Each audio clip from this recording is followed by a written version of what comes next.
What's up, guys? I've been doing some thinking about the Ataribox, and I know it seems like it's gonna be a disaster probably when it comes out, but something I really thought of the other day, and I've been kind of mulling it over a bit, is what appears to be a very large flaw in their plan. Of what I can only assume to be dominance in the gaming space, which will not be the way it's going to turn out, obviously. The Ataribox is interesting, and it seems like Atari is making one of the biggest mistakes that a lot of these companies make when they try to make a product in general that is going to be sold in the gaming market. There's a reason a lot of companies failed back in the day when it came to trying to build a home console. We saw the 3DO, the CDI. These are companies that decided it was a good idea to make their money on the system itself, and the Ataribox is going to make the same flaw, the same mistake, and it's not going to work out. So have you ever wondered why companies will sell systems at a loss? I mean, we see it all the time. The PlayStation 3, despite its $600 price tag, sold at a loss. The Xbox 360 sold at a loss. The Nintendo seems to be the only company that's able to sell their systems without losing money on them. In fact, most times they make money on them. That's because their games have pretty much won us over. We buy Nintendo consoles because we like the games. That's just how it is. But Atari seems to be releasing a system that is priced way too high, and they don't seem to have any plans, or at least any announced plans. In fact, they've done announcements that have pretty much destroyed any plans they would have of making recurring royalties on this system. So let me explain real quick. We have the Ataribox coming out, and they've told us it's going to run an open really an open operating system in Linux, and they've even said we can kind of play around with it and do what we want with it.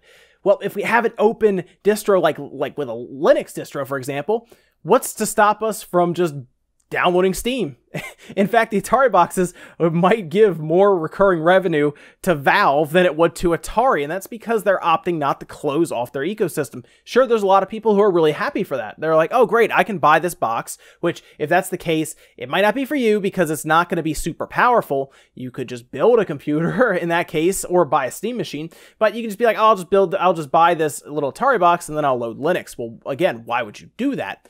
But if they would just close this ecosystem off and design really a shop and then actually make good games, they might have a fighting chance. They don't seem to be doing any of that. In fact, they seem to want to crowdsource something that's way too expensive, and I assume they want to make upwards of $50 on each console, which is the complete wrong way to go about it.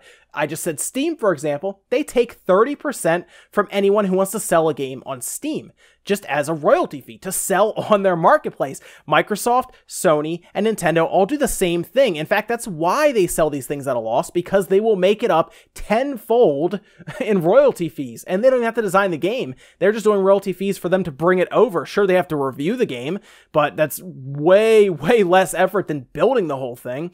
And it seems like, again, Atari is just approaching this in the complete wrong way. Instead of maybe sell it at break even, design a closed ecosystem, and then make games, something they should have had planned out probably years before they even thought of the system. What games can we make for this thing? First party. Instead, they show us Atari games that, I mean, I'm sorry, you get on a flashback system at this point, but they have no long-term plans for bringing in money because they're going to sell to a small group of people, and then those people will never give them money again. Even if they make something called, I don't know, the Atari Shop, it has Linux. These people who are smart enough to know how to load distros and stuff, guess what they're going to do?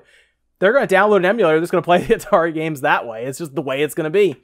So I'm not really sure. This, to me, makes it look even worse. I mean, they are going on Indiegogo, obviously, which is not good because they don't need a prototype then. It seems like they have a box made, but they don't have it working, I guess. It's very weird how this is all working out. And it's just the Ataribox will not, like, I can't stop thinking about what is probably going to be a blip on the radar of console gaming. And that's just because they're coming to the table unprepared.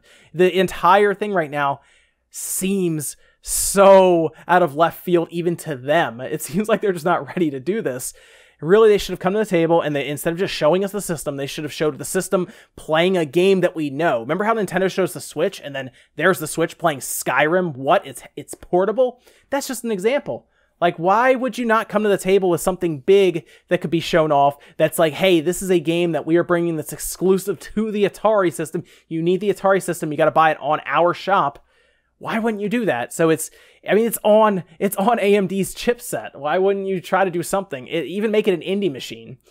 It's the weirdest thing I've ever seen, and to me, it's just one more nail in the Ataribox coffin. It's going to be a disaster from what I can see at this point. I will probably buy it because, sure, it's something, a little piece of tech that I can take apart and we can check out on the channel, but don't expect mainstream people to buy it, like I've said. And with no plans of recurring revenue going forward, this is probably going to be a one-and-done system, or they'll sell through it, and then they'll think about, at that point, doing recurring revenue for the next system, which means that people who bought that one probably will be left out in the cold, and then they will be disgruntled and probably not buy the next one because you didn't support what they bought. I don't know, guys. Let me know what you think. Is that a problem? Is there no recurring revenue here? Is that an issue for the Ataribox going forward? I think it is. I think there is a serious lack of planning going into this, and they are just flying by the seat of their pants right now. Let me know what you guys think down in the comments below, and I'll see you next time.